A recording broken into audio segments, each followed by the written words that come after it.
శ్రీ సచ్చిదానంద సద్గురు సాయినాథ్ మహారాజ్కి జై. ఆత్మబంధువులందరికీ చైత్ర శుద్ధ పౌర్ణమి శుభాకాంక్షలు, శుభాశీస్సులు. ఈరోజు పౌర్ణమి చాలా విశేషమైనది, ఉత్కృష్టమైనటువంటిది. ఈ పౌర్ణమి గడియలలో ప్రదోష కాలంలో అంటే సాయంత్రం సంధ్యా సమయంలో 4 గాని 5 గాని ప్రమిదలు చక్కగా సిద్ధం చేసుకోండి.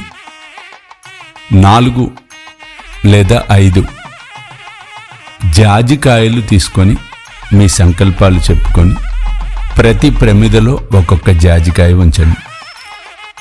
జాజికాయ దొరకని పక్షంలో లవంగాలు కూడా దొరకని పక్షంలో ఏలకులు సిద్ధం చేసుకొని ముందుగా నిత్యం ప్రతిరోజు మీరు వెలిగించే దీపాన్ని ప్రజ్వలన చేయండి.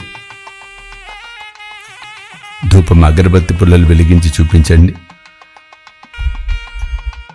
గణపతికి సంబంధించిన నామాలు చదువుకోండి అష్టోత్తర శతనామావళిలో. ఆ తర్వాత బాబా అష్టోత్తర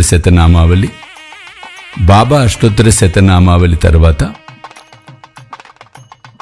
దీపాలకు పూజ చేయండి.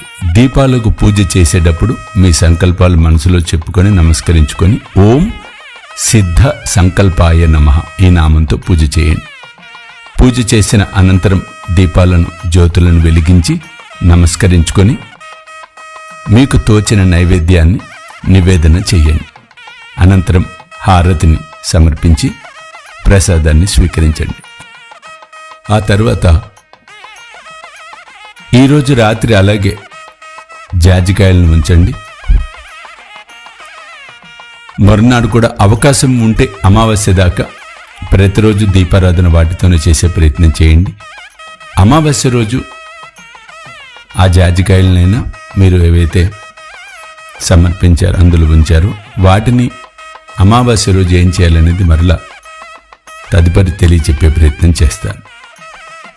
ఈ విధంగా ఆచరించి ఆ జగజ్జనని యొక్క కృపకు, సమర్థ సద్గురు సాయినాథుడి అనుగ్రహానికి పాత్రులై మీ సంకల్పాలను శీఘ్రమే నెరవేర్చుకుంటారని, ఆ తండ్రి నెరవేర్చాలని మనస్ఫూర్తిగా ఆశీర్వదిస్తున్నాను. జై సాయినాథ్.